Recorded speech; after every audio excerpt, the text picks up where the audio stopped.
I owe Demon Slayer an apology. Moreover, I owe Demon Slayer fans an apology. And I'm going to take it one step further. I kind of owe myself an apology too. This is Maddogg Rants. If you haven't been on my channel before, I mostly do rant videos when it comes to anime, manga, any type of things like that. But today I want to do something different. I've been kind of struggling with my anime watching. I used to be a big anime watching person slash manga reader. If that's probably not the best way to put it, but um, as since like the pandemic, I've kind of like slacked on anime a lot. I've picked up a couple anime and manga. Like I watched Doctor Stone and I read Doctor Stone pretty well. I'm caught up on One Piece. But far as like new anime that came out during the pandemic, I really struggled to get into. And one anime that really everybody has been telling me to get on has been Demon Slayer. Demon Slayer has been out as far as the anime since 2021. I think the manga itself has been out since like 2016, but I just for some reason couldn't find myself in the Dragon Slayer space. Dragon Slayer, why did I say Dragon Slayer? Demon Slayer space. See, I'm all messed up. But most people wanted me to get into Demon Slayer because they said it was like one of the most beautiful anime out there. And with my own personal bias, I always was like, I'm really more for substance over flashiness. And the way people describe Demon Slayer to me, it seemed like people were pushing forward that anime quality and like the animation rather than the story. Because I would always ask like, "Hey, how's the story? How's the characters?" And they just tell me, "Oh, just watch for the fights, watch for the power set and all this other stuff." And that's not really the type of series that I'm accustomed to. Um, I like lore, I like characters, I like story building, and I was convinced that Demon Slayer wasn't one of these type of stories. I was convinced that everything about it was just gorgeous eye candy, like from the breathing forms to the demon arts or whatever. Everything was just flash. Again, flash, no substance. So while I'm watching the anime, trying to get into it, I just see all the stuff that they're talking about. They pointed this stuff out to me, so that's what I directed my attention towards. And I didn't catch the story while I was reading it the first time or watching it, for that matter. So time after time, I would rewatch it or reread it, and I just kind of it just didn't capture me. Um, and then 2021, when the actual Mugen Train movie came out, was it 2021 or 2022? Whenever it came out, I went and watched the movie with my boy Sir Garrett. He was like really into Demon Slayer, so he was like, "Hey man, come watch this movie with me." And I knew a couple of characters. I knew like Zenitsu and Inosuke, kind of sort of what the story was about in my own mind. I kind of knew because I was like, he's trying to uh, change his sister back into a human being. Basically, I knew like the very bare minimum of what you needed to know for Demon Slayer. So when I watched the movie, suffice to say, I was lost. I didn't know what an upper rank demon was. I didn't know who Rengoku was. Um, I didn't even know what he meant to the series. Like the Hashira, all that stuff. It was just kind of like words. So I was kind of fed up with just seeing like the flashbacks, sob stories. But I will say that the action was great. Again, it was like flashiness versus substance in my mind. Now, in hindsight, looking back, I'm like, okay, there was substance there. I just didn't know what I was looking for. Um, and then especially like Akaza, one of the upper rank three, his debut really kind of was almost alluding to something that I should have been paying attention to in the first place. But like after the first movie, I felt like maybe it had a chance of me, especially Akaza versus Rengoku, and then everything that Tanjiro was saying afterwards, and how Inosuke was like basically in tears under his mask, saying that he needed to get stronger. I was like, okay, there might be something into it. But I still didn't give it the time of the day. I would like read a chapter and I'd be like, oh yeah, I'm trying to catch up, but I wasn't very intentional about it. So fast forward 4 years, I guess, um, and the recent movie, The Infinity Castle, came out. So again, Sir Garrett, he invites me with some of his friends too, and we watched the movie. And it just hit me. It dawned on me. I was like, wait a minute. So this movie, and then also the Mugen Train movie, they're adopting chapters of the manga and they're making it a movie. I wasn't used to that. I was like, I'm used to non-canon anime movies like Dragon Ball. They would have, something that was kind of like what was going on, like the Cooler movie. Cooler's not a canon character, but the movies itself was there to hold your attention and be like a Dragon Ball esque property. But it was different for Demon Slayer. They were actually adopting multiple chapters, the whole arc, pretty much, for the Mugen Train movie. And then for the Infinity Castle movie, I found out it was just part one of that arc that they were currently on. So I'm like, hey, like, are they just redoing it? Kind of like how Super did, like redoing the anime, or it was reversed for Super. It was they did the movie first and then they redid it in the anime. So I was like, are they going to do the same thing for Demon Slayer? They're like, no, they're just doing the whole arc. Like, you're not going to be able to, as an anime watcher, you're not going to be able to see this arc unless you watch this movie. So I'm like, ooh, that's different. So now I'm kind of like, okay, so I need to pay attention some more. And then again, I only know bits and pieces. I did, after the Mugen Train movie, try to catch up. And I did catch up to, like, I believe that the part where they go to the entertainment district. So I knew the Hashira. I knew, characters like Shinobu. And then, like, I knew about the upper rank structure. But it still wasn't clicking. I still wasn't really into it. So I kind of still went completely, like, blind to this movie. And that was on me. I refused to pick up the series and be intentional about it. So going into the movie, I was just like, this is kind of long. Like, the movie was like almost 3 hours. I think it was like 2 hours and 50 minutes.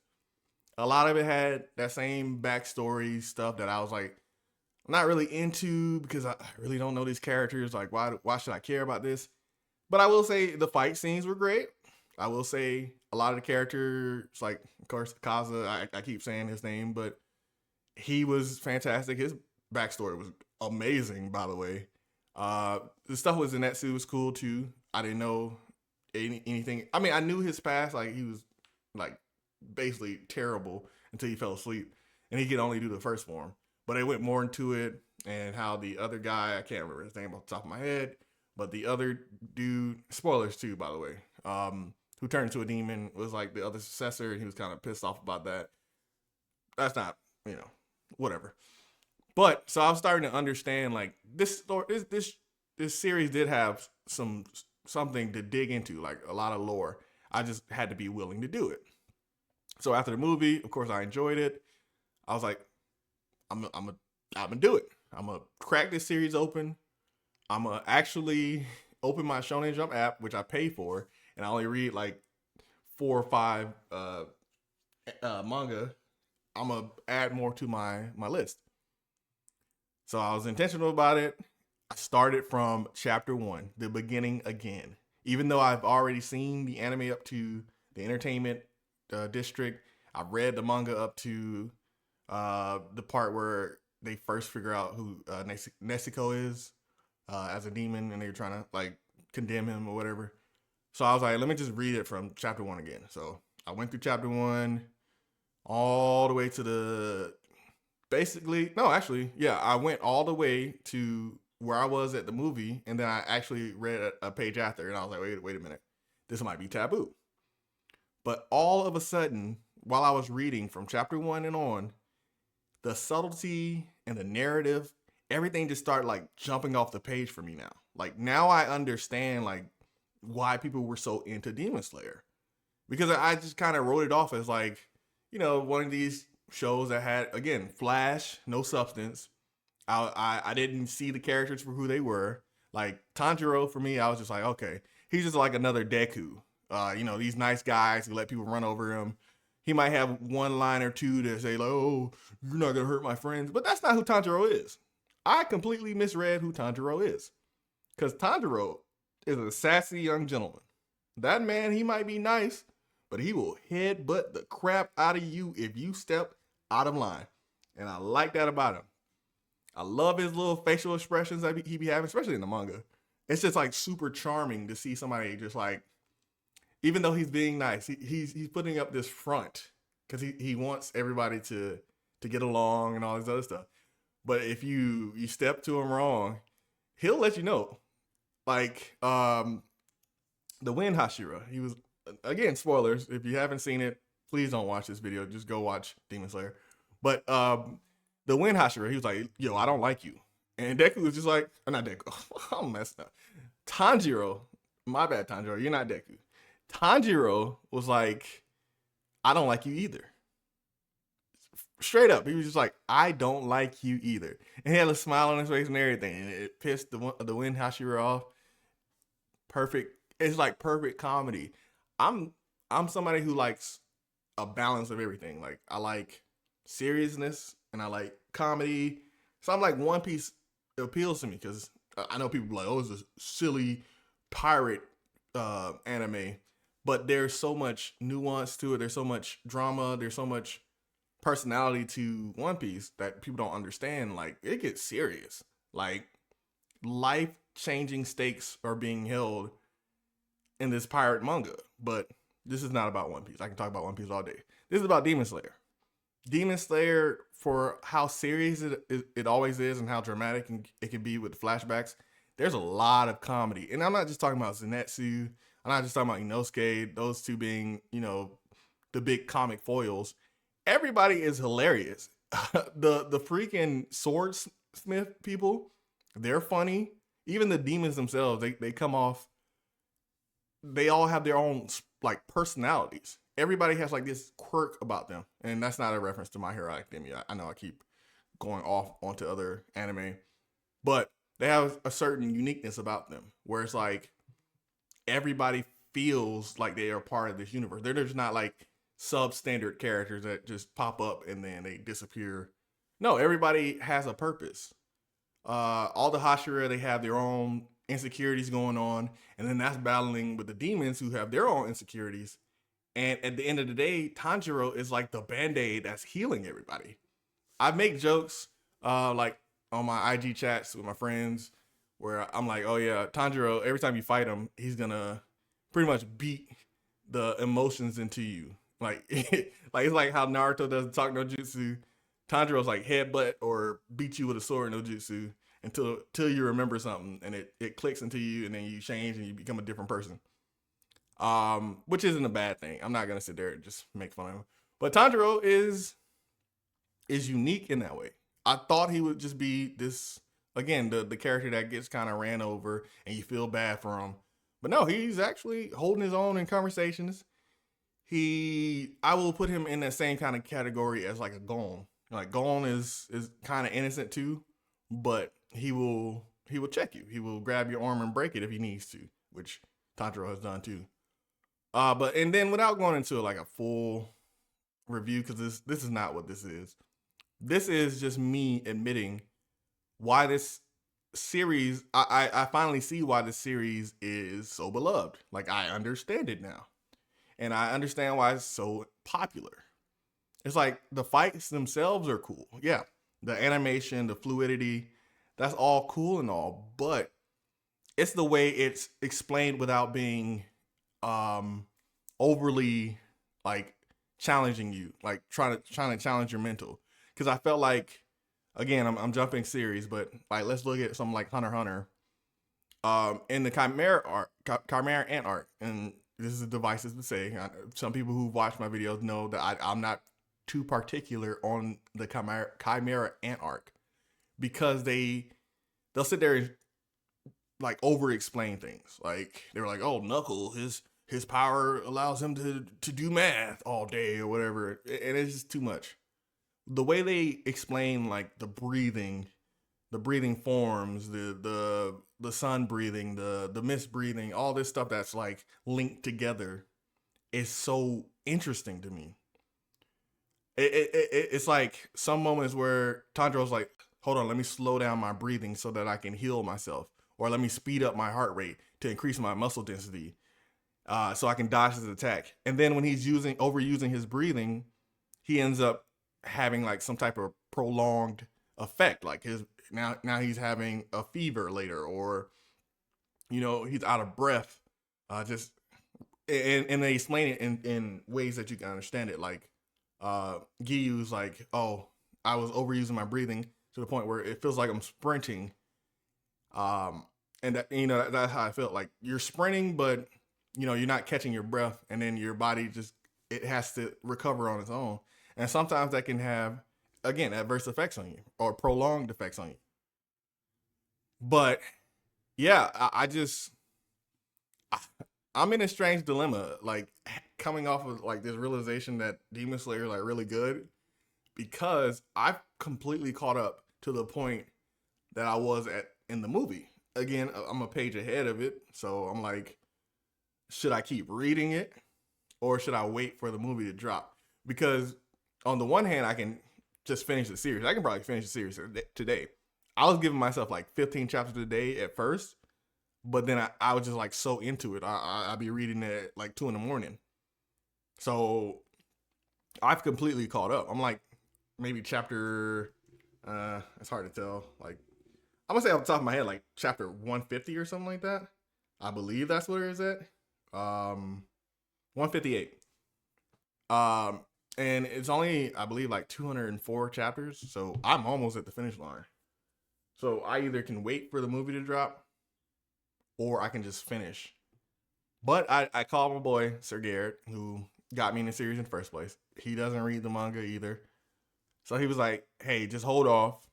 Let's enjoy this movie. We can do a review together or something like that. That way we don't go into the movie already knowing things. And then that other stigma of me already knowing things like, oh, that didn't happen in the manga. That didn't, I don't want to be judgy. I don't want to be preachy about it. I just want to enjoy it for what it was. Just kind of like how I did blindly. Like I just jumped in the series blind. And now I'm like comparing it. While I'm reading the manga, I'm comparing it. I'm like, okay, I see why I was kind of disappointed in the movie because they did extend it. And they have to. It's a movie. But there's a lot of fluff where I'm just like, that could have been better if they just told you directly instead of going, spending 30 minutes on a flashback. Because in the manga, it's like 2 pages. And that's all you need. That's all you really need. But I'm going to stop rambling. I just want to say, again, to the people who've been enjoying the series, I see why. I see why y'all have raved about all the aspects of Demon Slayer.